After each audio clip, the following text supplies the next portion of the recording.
Your heart is racing. Your palms are sweating. You just read an email from your boss, and your body is reacting like you are about to be eaten alive. That is not an exaggeration. That is biology. Your brain cannot tell the difference between an angry email and an actual lion. Why not?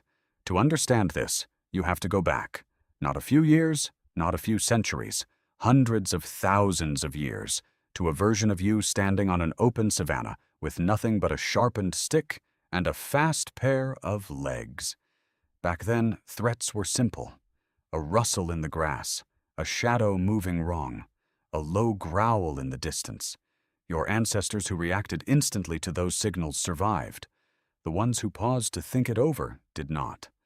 Evolution does not reward careful analysis in a crisis. It rewards speed. So your body built a shortcut. Scientists call it the fight-or-flight response, first described by physiologist Walter Cannon in the early 20th century. The moment your brain senses danger, it does not wait for permission from your rational mind. It fires a chemical alarm. Adrenaline floods your bloodstream. Your heart pumps faster to get blood to your muscles. Your pupils widen. Your digestion slows down because your body decides that breaking down lunch is less important than running for your life. Every part of you gets ready for one thing: survival, right now. Here is the problem. That system was built for lions. It was not built for emails. It was not built for traffic. It was not built for a notification buzzing on your phone at 11 at night. But your brain does not know that.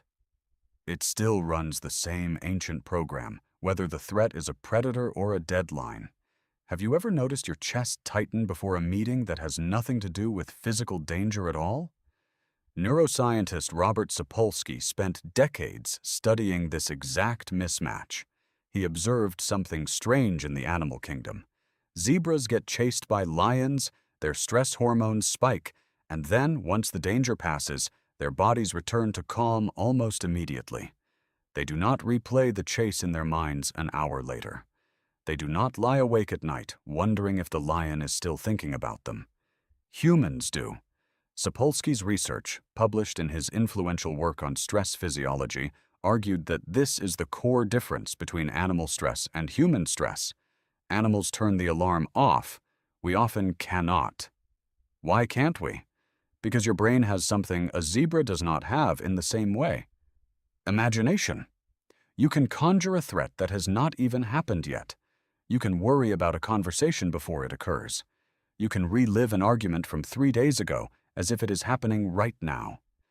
Your amygdala, the small almond-shaped structure deep in your brain responsible for detecting danger, does not distinguish well between a real threat and an imagined one. To your amygdala, the thought is the lion. This is where things get expensive. A zebra's stress response is a short, sharp burst. Yours, if it fires constantly, becomes something else entirely.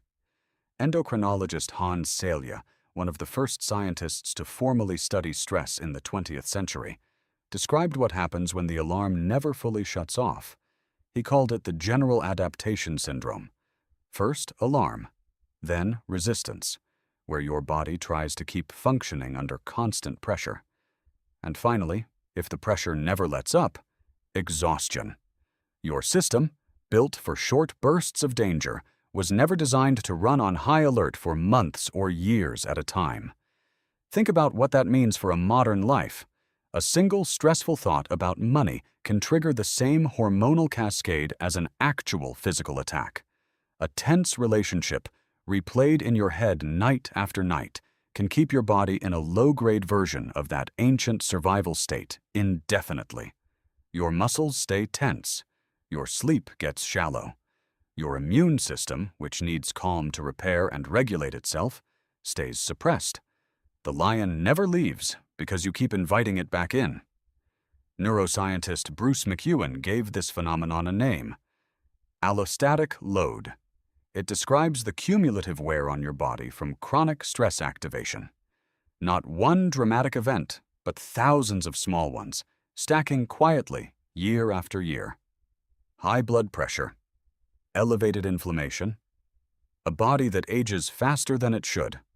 McEwen's research suggested that the true danger of modern stress is not its intensity. It is its persistence. A lion attack is terrifying but brief. A hostile inbox is mild but endless. So why hasn't evolution caught up? Why hasn't your brain updated the software?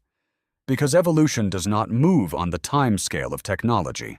The fight-or-flight system was shaped over millions of years. Smartphones have existed for less than 20. Rush hour traffic, social media comparison, constant notifications, none of it has been around long enough to reshape the ancient wiring underneath your skull.